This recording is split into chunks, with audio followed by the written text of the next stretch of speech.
a lot of fun. Like they were like running and jumping and all those stuff. I was giving them snacks because I was so happy. But it wasn't the worst kind of allergy. So well, it's okay. We have now Dragonshire as the second map choice for Tempest. Big favorite for them historically. And you know, when we move into this, again, the focus is going to be on those macro picks. It's going to be on controlling the map, taking control of the camps. That's why Signs Anubrak is so scary, is because he's so good at that control.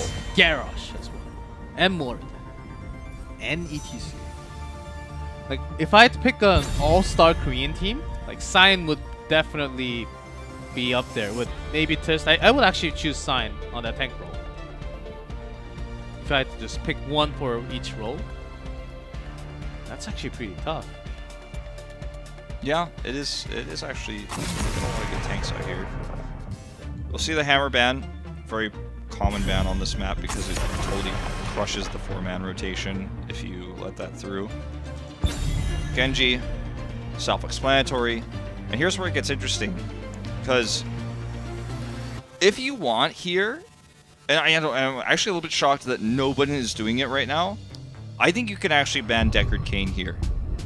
Yes. I think you actually can do that right now and say, well, okay, maybe you get Maev or something like that, but the power is lessened. This is also a great ban. It's a great ban, but better at the second stage of the ban, I feel. Because you have 3 picks. And you can force them to pick Junkrat before.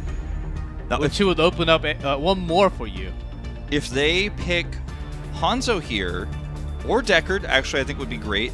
They're pushing Tempest out of their comfort zones. And they've been playing almost the same heroes over and over and over again throughout the entirety of Part 2. It's every time Signs Anubrak hides Deckard. They take the Thrall. That's not the direction I thought they were going in. But not a bad one, especially against Tempest. They were first picking Thrall even before the Eastern Clash, where all the Thrall meta actually started. The Hanzo Dahako is what they went with last game, but they want to go with more consistent damage here. They take the Rainer, Urel. Does GLuck pull a bold move here and take the Deckard over the white main? If you do that, you can then ban the white main. I want to see GLuck step out of the comfort zone. I want to see GLuck that we saw in Phase 1. KCB does have a lot of Deckard plays. Just removing the support and focusing on the tanks. And even the Hanzo, which I don't think was going to be banned or even taken away. Or Muradin was, I think, the same. I think when we just look at their drafting all the time, see, this happens all the time because it was not taken, and their priority is so different than the other teams. And now you can't ban white main because they go into a losing step every single time. They step forward, but you're walking towards the trap. It's like you took 1 step forward but 2 steps backward. Okay, you ban white main, but now they're going to pick Karazim, and are you going to play Muradin against that? Maybe Rehgar on this map? I don't know, like, man. KCB does like Rehgar. You've limited yourself with this white main ban more than you have limited Tempest, because guess what? They get first choice on supports right now. You have actually choked yourself with this white main ban. Proxy. What? Okay, so what's it going to be now? Malfurion? Rehgar or Stukov. Stukov did get a minor buff on this patch. A little bit more HP to begin with. Which I actually like a lot. But there are like super top tier supports right now. I want to even further mention also that the Karazim works better with a Nubrak, and we knew it was going to be Nubrak. Anyone would have known that in the whole world. So I'm a little puzzled. Ana? Yes, you move healing, but you're against Karazim. Who are you nano boosting? Malthael. Yes, it did work. That's long. That's like in the history book. in American. It is in American the history class. Yeah, it's like 6th grade history. The Ana Malthael that like debacle. went There's a whole into the chapter. ice cube along with Captain America or something. That doesn't come out just right on time like today, and it's just suddenly like you go into the team of Avengers. I don't think that's gonna happen. Well, I mean, I guess I can tell you guys that I think the white main ban makes a lot more sense. But I can't tell you that I have faith that this composition that GLuck has brought out is going to be the winning one against everything that Tempest wanted. The only thing they didn't get was the Deckard, but the Kharazim works so well here as well. Hey, it's okay. KCB did play few Anas, but 0% of course, twice. That's more than the average, but less than June. Sure. So we'll see what happens.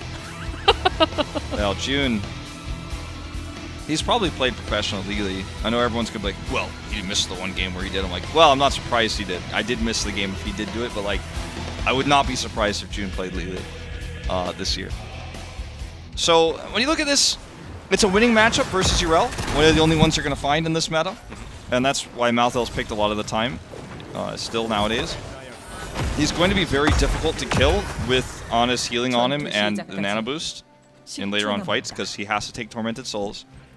If he takes Last Rites, then I don't understand anything, okay? Then I'm going to have to, like, rethink everything I know about this game. Also, I think because we have Nano, it may just be Tormented Souls.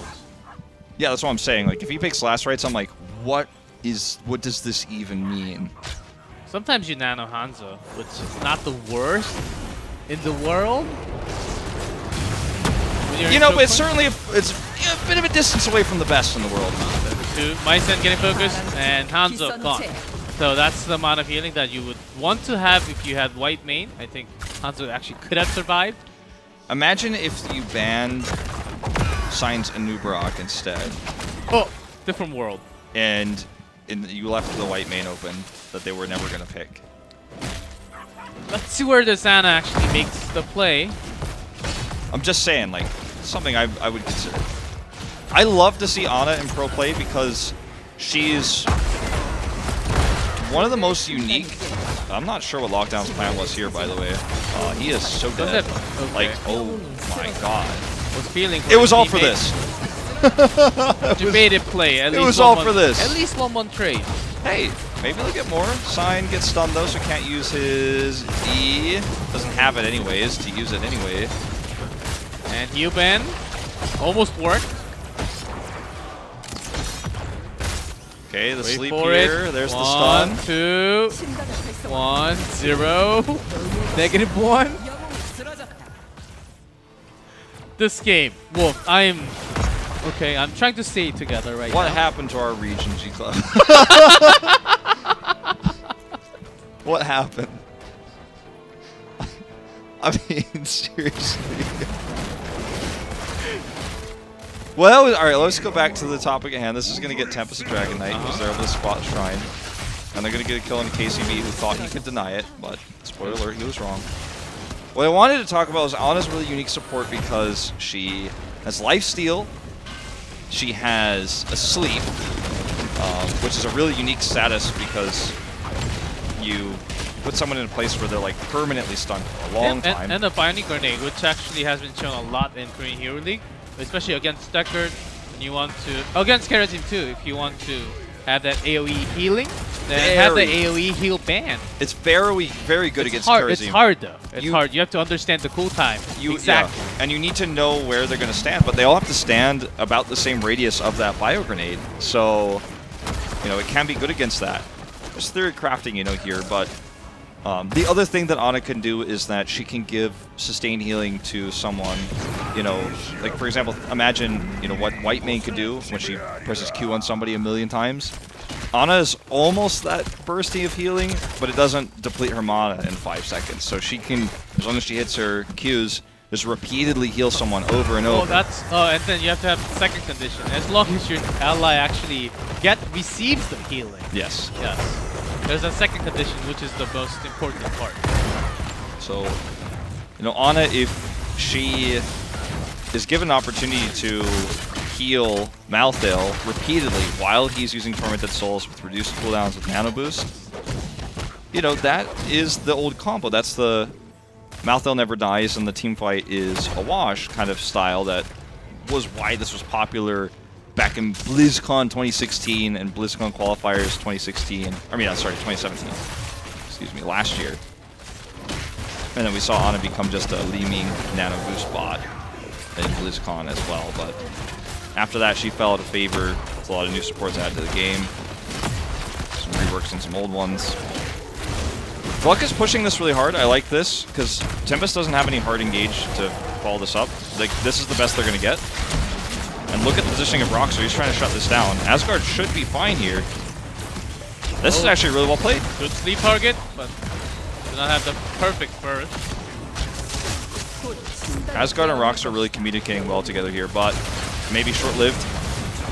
Just barely getting out of there. Here comes Overlord. He's got that Ana healing. Notice the Ana healing's all on him, but... Oh, Bison takes it. Instead, Enthrall goes down, focused on the other side. Well, that's... Tide going in and out, but there's way too much salt in it. Remember, too, that post-10, this is going to be a lot more effective, the style of trying to use the heals onto the Malthael. So not only did Tempest equalize the damage in bot lane, they got the top fort with the camp. Lockdown's going to guarantee it. Roxor's getting dove here. Sign is just like, well, I've got minions here, so forts don't matter. This is one of the...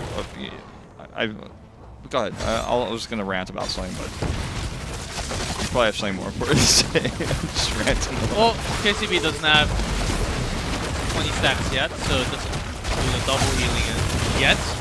And even before that, Tempest has been really just powering down, stomping down. Ever since the first fight up here, they have been getting a lot more from the bottom lane as well because they win the rotation at the bottom. Lockdown is literally just trying to buy baiting, time. Yeah, baiting Overlord because they have the rotation and they will get the Dragon Knight. Yeah. You can see that even 2 levels up and with Heroic, like Yrel struggles against Malthael. That's one of the reasons why he's picked here, but bought just enough time. He had his Absorb if he really needed to use it to hold that, but now, like, GLuck, by the time they get to use the combo that I think this Ana was for, it's too late. They've lost the keep wall, you know, maybe even more. Some damage to the keep is what Tempest is looking for here. And Thrall and Malthael are top, trying to get whatever minions they can so they can get 10. Without 10, they can't even be relevant in this fight. Even Malthael comes down because there's just way too much damage, even an extra wave now. Just Salvo to pressure them back with the damage. Actually can kill! Yeah, this is actually possibly going to be game-ending if they get anything more. Dami could do so much damage here. It's like Phoenix and Raynor on a fort that, or rather a keep that is being tanked.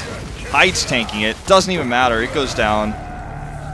It's insane amounts of damage. GLuck still doesn't have 10 because mid was too risky. Against this comp, Tempest just rotates mid. Their wave was pushed, actually, so they couldn't soak it for free. So it took them eons just to get that last level to 10. Dragon's Arrow here coming out with the Sundering to try to engage, but it just not coordinated. Everyone escapes. Focus tank! That's what they said for a second. But gets nothing done when Nubarak gets out safe, not even really scratched too much. Yeah. Now they have 10 though. Now they have big combo potential. I mean, imagine, in theory, let's just theory craft for a moment. Arrow comes in, you have, in that moment, Malthael engages, gets Nano Boost, starts to do a lot of damage. They focus him, but he gets healed up with Ana's healing and his Q. And then, right when it looks like he might have taken too much damage and everyone's half on Tempest, Sundering comes in. You know, there are ways this can work. We're talking about GLuck versus Tempest here. We just saw, you know, an attempted shutdown of an invade by GLuck where they had their heroics, and it went poorly. The coordination is going to have to be better if this once-in-a-lifetime comp that's so based around coordination is going to work out for them. I mean, there's not much else to say about this. They are so far behind. It's going to be that, you know, the Eminem you were talking about earlier, the one shot, one opportunity. Yeah, maybe catching lockdown. I think that may actually be the best chance. Still on the Irel and with the Ardent Defender. And when they have a fourth down on the top, it makes it hard for them to retreat back. It's such a long path going back to the keep, actually. Yeah, that camp is still pushing bot as well somehow. I'm guessing it's about to die, yeah. I was going to say, they wouldn't have left that alive. Banshee here in such a good spot, gives vision. Well, they had the minions there too, but it's look at how he keeps the Banshee. Just always poking. Never lets it come fully back to tether. He always puts it forward, because it also interrupts skill shots, etc. Okay, it does get blown up, but Asgard will as well. And this may just be the last fight of the game. Overlord's coming for the flank. Where's that nano boost? Oh, he's cocooned. Can't eat that one. KCB's trying best to knock him out of the cocoon. It's just not going to happen. GLuck Roxer blown up here. The Death God dies. He gets the seven-sided over the finishing blow. He lived for so long. But that's the end of this story. Game 3 is what GLuck is thinking about now, as Ana did not work. I would love to know what our overall win rate is in Korea. I would say maybe Gen G, aka KSV, last year got one win with her, but otherwise, like maybe she's like 0-3 or 0-4 for 2018. Looking it up. Ana phase 2. If they lose this one, 25% one out of 4. Okay. 2018. I'm guessing it's lower than that. Yeah. They tried it, man. It was creative, but they just fell too far behind. The comp comes online at 10, but by the time they had 10, the map belonged to Tempest. It was Tempest's graffiti all over the map.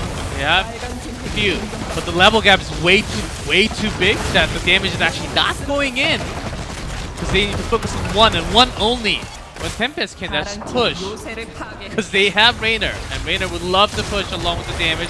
Overlord trying to turn that tide along with himself, but he gets blowed I mean, look at the scaling difference. Like, you could see it in the salvo. Like, they just have smaller hit point bars than they're supposed to at 11 minutes into this game.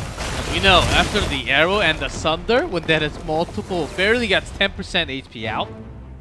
And that's the level scaling that we have. 4 levels apart.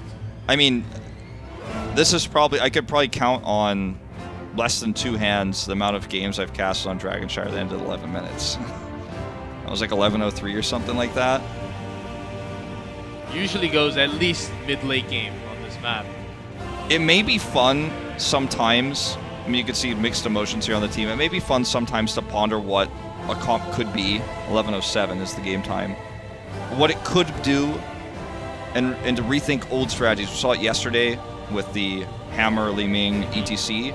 Sometimes reliving the past, going back to 2015, 2016, in this case, late 2017, is creative, and it can be jarring to enemy teams, and they might be caught off guard by it. But I think what GLuck needed to do here first, before today, and leading up to today's match, preparing strategies, is to actually work on the fundamentals of what makes a coordinated team able to pull these things off. Because the teams that did win with Malthael, Ana, the teams that did win with Ana, Li Ming in the past, practiced it probably more than 5 times as much as GLuck did preparing for this, because it's just not the meta today. And Tempest walks in with a meta comp. They banned the white main instead of banning the Signs of Nubrock, which is his most played hero. Or they banned Deckard themselves. And so lots of mistakes, lots of big and small mistakes in game. Big drafting mistakes for sure. That was 100%, because they were putting themselves down in the worst of a point against a stronger team. So it's actually crazy what they actually drafted into in Dragonshire game. Yeah.